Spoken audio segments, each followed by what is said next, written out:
ご視聴ありがとうございます。この動画は、ナヒーダを入れた激過酷性パーティーの解説動画です。解説する編成は全部で5つです。この動画を最後まで見ると、各パーティーの特色やローテーション、各キャラのおすすめ生物や武器、パーティーの組み方、立ち回りのコツがわかります。続いて、こちらが動画の構成になります。また、動画の概要欄に目次があります。そこから好きなところに飛ぶことができますので、ぜひご活用ください。さらに、この動画の解説部分には、YouTube の字幕機能がついています。私の声が聞き取りづらい場合は、そちらも合わせてご活用ください。それでは、今回解説するパーティーをおすすめ順にご紹介していきます。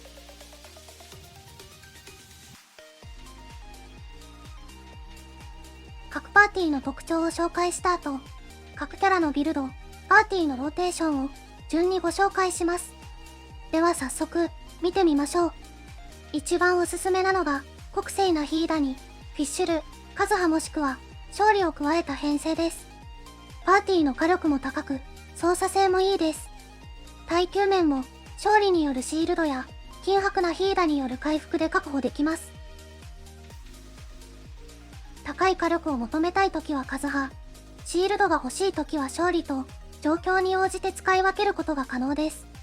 さらに、少しばかりローテーションが崩れても、オズがいることで、雷拡散が成功しやすいです。このパーティーの大きな強みの一つと言えます。また、各キャラの性能もうまく噛み合っており、激過酷性パーティーの完成形といっても、差し障りありません。2番目におすすめなのが、フィッシュルを八重に変えた編成です。操作性は多少落ちますが、フィッシュル以上に集団戦に強く出れます。また、八重を4突すると、タイタン対戦でも、貫突フィッシュル以上のパーティー火力を出せるようになります。3番目におすすめなのが、フィッシュルを忍に変えた編成です。忍は回復役もこなせるので、4枠目は勝利ではなくカズハをおすすめします。また、フィッシュルと比べると、パーティーの火力は落ちてしまいます。しかし、回復キャラがいるため、誰か一人、瀕死になっていても立て直すことができます。これが、他のパーティーにはない、大きな特徴です。ただ、ローテーションが少し難しめになるので、操作に自信がある人向けの編成になるのかなと分析しています。4番目におすすめなのが、フィッシュルを苦情に変えた編成です。国性の火力を一番高く出せるパーティーになります。ただし、駆除は最低2突、基本的には貫突運用になります。また、裏からは継続的な雷元素攻撃ができないので、パーティー全体の火力はそこまで高くありません。とにかく、国性の火力を最大限引き出したい人向けのパーティーです。5番目におすすめなのが、カズハをスクロースに変えた編成です。カズハや勝利を持っていない人に一番おすすめできるパーティーです。しかしながら、このパーティー、難点がいくつかあり、操作性はいいとは言えない評価となっています。カズハの場合、元素スキルをうまく利用することで、敵の攻撃を回避しながら攻撃することができます。しかし、スクロースは、スキルでジャンプする性能を持っていないので、自分で、ダッシュ回避をして避ける必要があります。なので、基本ローテーションをちゃんと組み、立ち回りの練習をする必要が、他のパーティー以上に求められます。以上が、今回解説する、各パーティーの特徴でした。この他にも、激過酷性で運用できるパーティーはたくさんあります。今から、各パーティーの評価を簡単にまとめた、一覧表をお見せします。ご興味ある方は、一時停止してご覧くださいませ。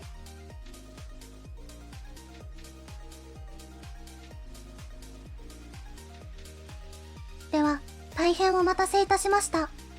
続いて、各キャラのビルドを、国性から順にご紹介していきます。各キャラのビルドを紹介する前に、2点ほど、注意点を説明します。1つ目は、各キャラのおすすめ武器、生異物は、パーティーのバフ込み、である点です。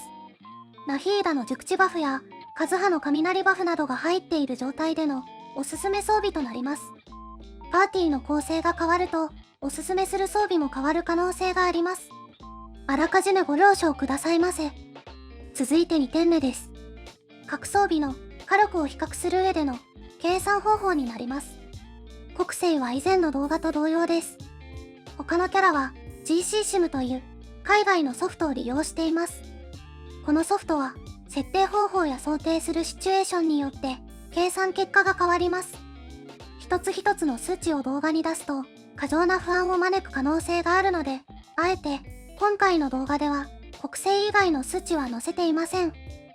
注意点は以上になります。では、国星から各キャラごとにビルドを紹介します。国星。生異物は一番厳選できているものを装備させましょう。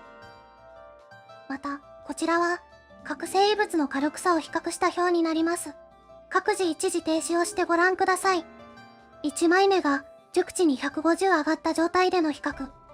2枚目が熟知に150と雷バフ40上がった状態での比較になります。続いて、おすすめの武器をご紹介します。星5はキリギリやバンガン。星4は田中や黒剣がおすすめです。他の武器についてはこちらの表をご覧ください。また、パーティーにフィッシュル、カズハがいる場合、田中剣や雷打ちのバフ効果は基本毎回乗ります。時計は攻撃、ハイは雷、冠は快神経になります。国星についての解説は以上になります。続いては、フィッシュルです。フィッシュル、ボン、ルフシウロス、ラフィードット。通称エミちゃん。生異物は国星と同様、火力差が数%圏内のため、一番厳選できているものを選びましょう。洗顔だと、フィッシュル自身の火力は下がります。しかしながら、攻撃バフによるパーティーの火力の伸びがいいので、差し引き0近くになります。星5武器は、終焉の弓。星4武器は、雪原がおすすめです。精錬1でも、星5武器並みの火力を出せるので、終焉を持ってなくても問題ありません。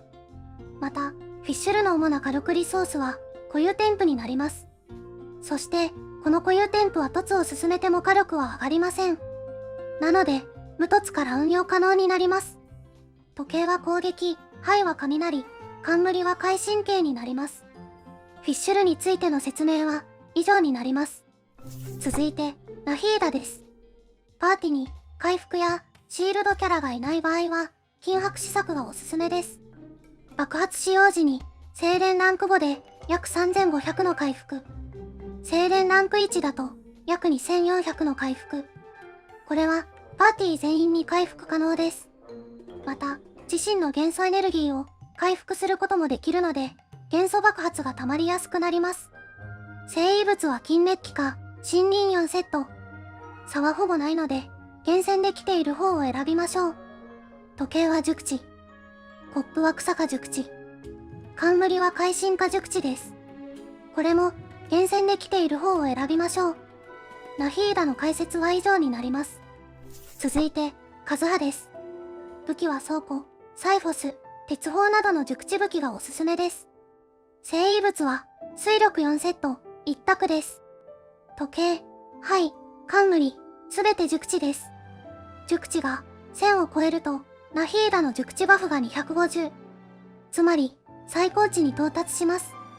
必要元素チャージ効率は 160% 以上です。育成難易度が高めのキャラなので、地道に厳選していきましょう。カズハの解説は以上になります。次は、勝利です。武器は、セーフ槍が一番おすすめです。激化国製パーティーでは、爆発を高回転で回す必要があるので、粒子生成薬を1人入れておくと安心です。勝利のダメージが多少落ちる分には問題ありません。生異物は、有給4セットが一番パーティーの火力が伸びます。ただ、結晶を拾うのに一手間かかるので、立ち回りが多少難しく感じてしまう人もいるかもしれません。無難なのは、旧貴族4セットなどになります。時計は HP、ハイは岩バフ、冠は快神経です。続いて、フィッシュル以外の雷キャラを一挙に紹介していきます。まずは八重です。武器は、星5なら神楽、星4なら流浪がおすすめです。生異物は、金メッキが一番火力高いです。ただ、厳選が進んでいない場合は、剣闘士に、雷怒りに、などの2セットコンボの方がいい場合もあります。時計は攻撃、はいは雷、冠は快神経です。矢への解説は以上になります。次は忍です。ご紹介するのは、火力も出せる、激化ビルドになります。武器は、粒子供給薬も兼ねるのであれば、政府権。忍自身の火力を、もっと伸ばしたいなら、聖剣、バンバン、サイフォス、鉄砲などになります。聖剣は、忍が4突していると、運用可能になります。聖異物は、戦乱や金メッキなど、一番厳選できているものを選びましょう。戦乱4だと、回復量も増えるので、個人的には一番おすすめではありますが、回復を確保したいなら、時計は HP。少しでも、火力を伸ばしたいなら熟知。はいは雷バフ、冠は会心です。忍のビルド説明は以上です。雷キャラ、最後の解説は、九条皿です。武器はチャージ武器がいいです。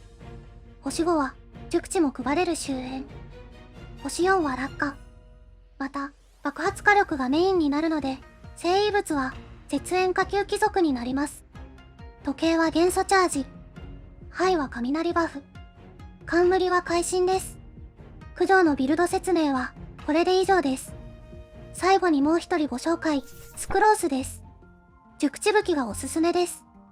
星5なら1000や、星4なら祭礼などになります。白神の場合、バフの継続時間が6両なので、立ち回りが少し難しくなるかもしれません。聖異物は水力4、一択です。また、時計、はい、冠、すべて熟知になります。各キャラのビルド紹介は、これにて以上になります。続いて、各パーティーのローテーションを見てみましょう。事前に、画面の見方をご説明します。まず、黄色い文字のコードを取らない場合、雷拡散が発生しないケースがあります。拡散する前に行いたいアクションです。また、すべてこのローテーション通りに回す必要はありません。敵の挙動に合わせて順番を変えた方がスムーズに立ち回れます。また、戦闘中は私のナレーションは入りませんので、ご了承くださいませ。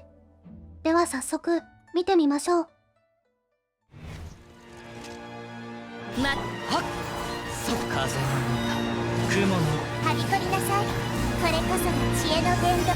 姿を見陣営のごとく我が剣よ影に従え。ふわっはあそりゃ瞬く間に黒き翼よ、覚えたわよ。知識をあなたにも。答えなさい。はっせいふっ雲なく借りなくと陣営のごとく逃がさない。ふわっはあ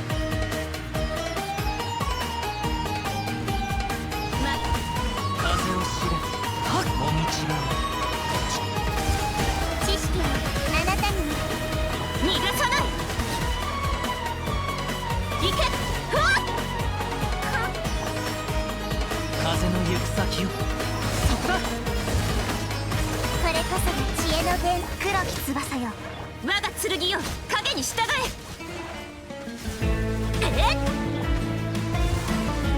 せいふっ雲なく借りなくふふ知識をあなたにも。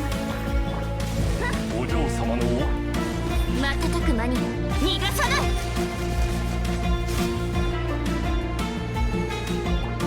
新天道地天理チョーク。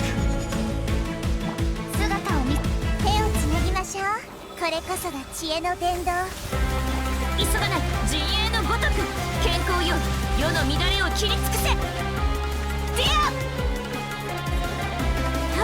そりゃふわっ夜の源源揺らぐことなし天道万象。ふふ私のお家にいらっしゃい。瞬く間に我が剣よ影に従え。ディアそりゃチョック十言は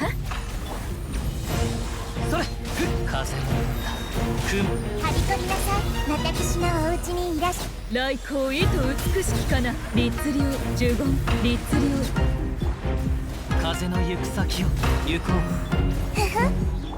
行け、逃がさない。ふわっはっ、そりゃよってや。風を知れ。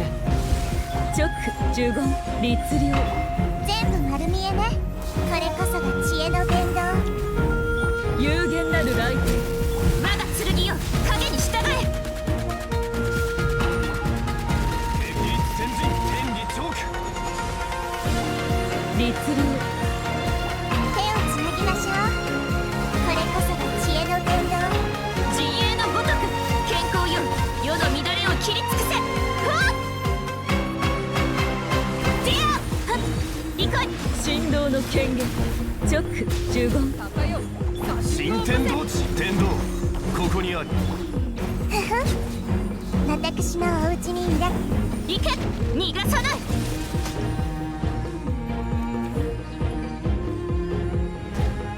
行け、参る。風の歌、くっ。はびこりなさい。知識はあなたに。よっ、よい、バッツ。せっほっ、健康よ、世の乱れを切り尽くせ。はっはっ、ディアはあはっはっふっ。これこそが知恵の伝道。だから邪魔をするな。借りなくて陣営のごとく我が剣よ、影に従え。行け、せい、もみちはびこりなさい。私のお家にいらっしゃ。陣営のごとく我が剣よ、影に従え。そりゃディアはあ、行けディアはっふっ。知識はあなたに。だつえふわっ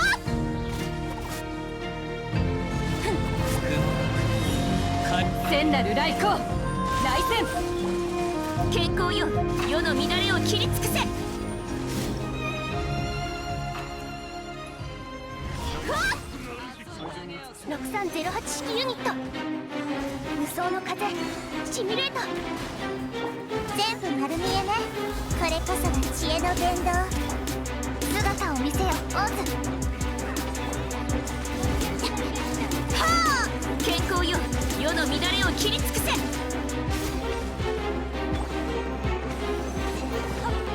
安全距離確認。私のお家にいらっしゃい。影のカラスが優也をもと。7号式文字。陣営のごとくさ、我が剣よ、影に従え。ということで、ここから動画の本編が始まるぞー。いや、だから、毎回本編始まるの遅すぎ。ここに来るまで、何回、国勢の攻撃を食らったことか、もう足も限界ですぞ。そうなんだ。でも、マグー君には、とっておきの秘密兵器があるじゃない。まさか、1年越しに、あの技を出すのですか？いやよ。あれは、痛くて大変なのよ。ふふふ、今まではよ、ボコしてきたツケを、払うがいい。うおー、分身。これで、次の螺旋に乗り込みじゃー。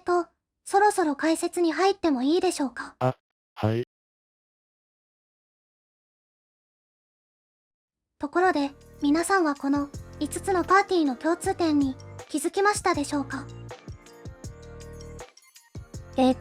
雷キャラが絶対2人いることかな。あと、カズハか、スクロース、もしくは勝利が必ずいるね。ホタルさん、正解です。すべて、雷に、草市、風市、もしくは岩市の構成になっています。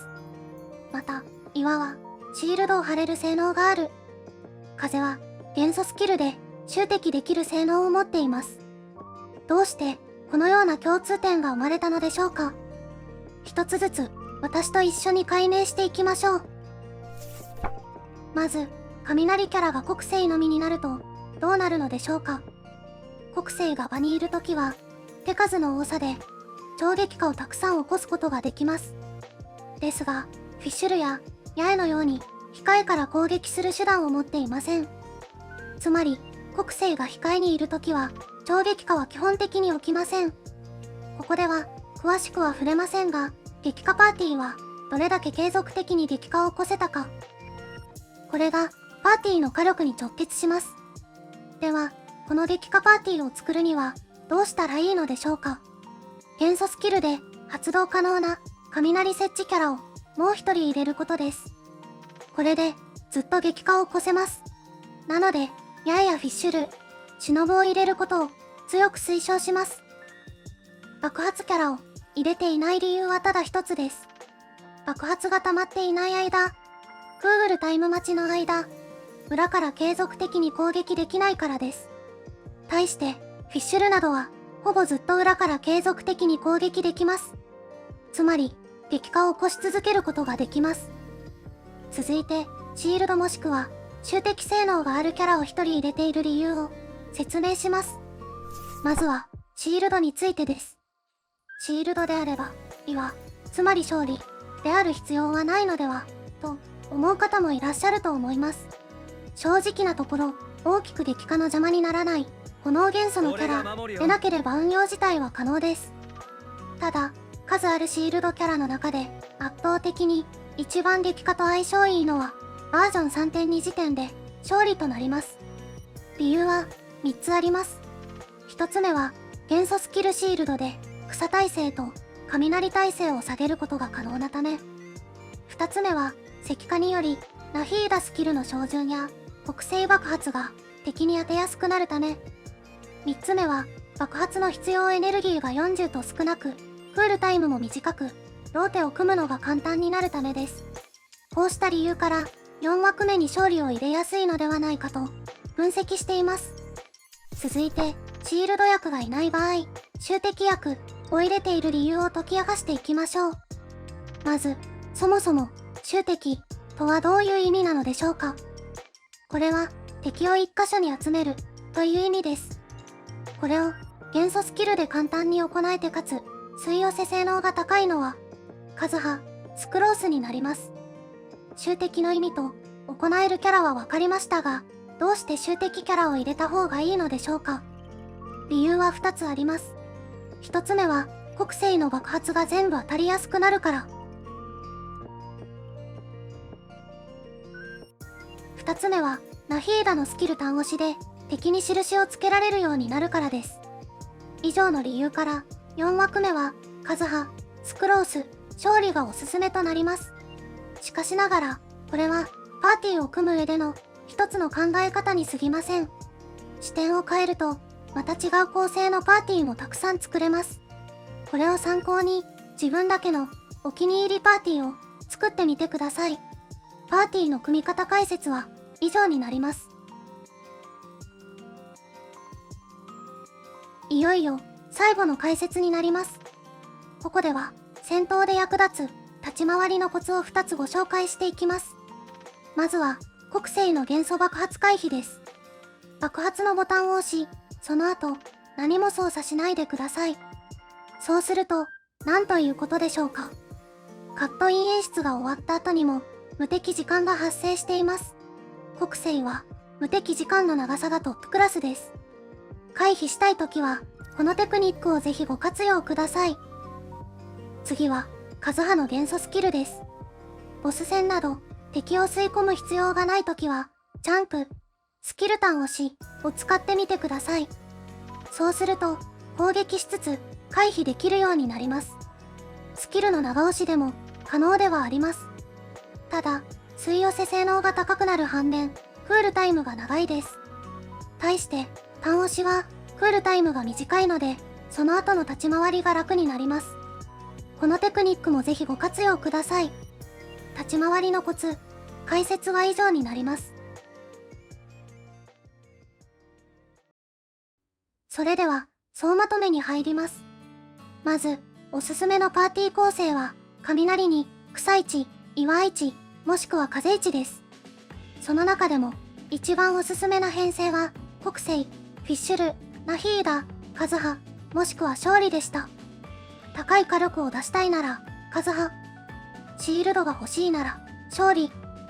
2人とも持っていないなら、スクロースがおすすめです。国星とフィッシュルの生異物は一番厳選できているものを選びましょう。時計は攻撃になります。ナヒーダは回復できる金箔がおすすめです。鍛冶屋で作れるので、ぜひご検討ください。また、戦闘のコツとして、国星の爆発回避、カズハのスキル単押しのテクニックもご紹介しましたね。こちらも実戦でぜひご活用ください。本動画の解説はこれにて以上になります。今回も大変長くなってしまいましたが、一人でも多くの旅人さんの育成のお役に立てたなら嬉しいです。また、今回もたくさんの方々に検証のご協力をいただきました。この場を借りてお礼申し上げます。チャンネル登録するかどうかはお任せしますので、一つでも参考になったことがありましたら、高評価を押していただけると活動の励みになります。初めて制作したパーティー解説動画というのもあり、いろいろと不十分な点もあるかと思います。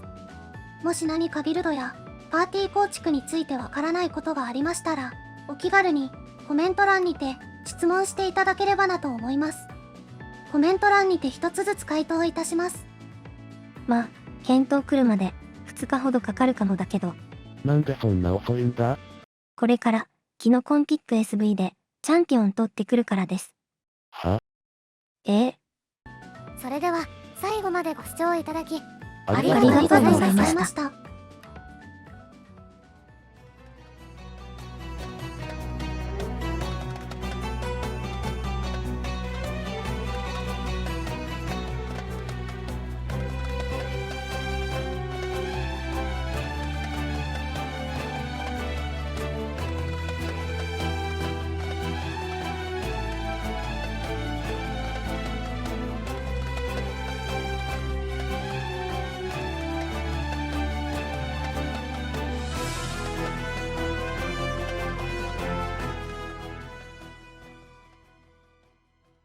最後まで見てくれてありがとう。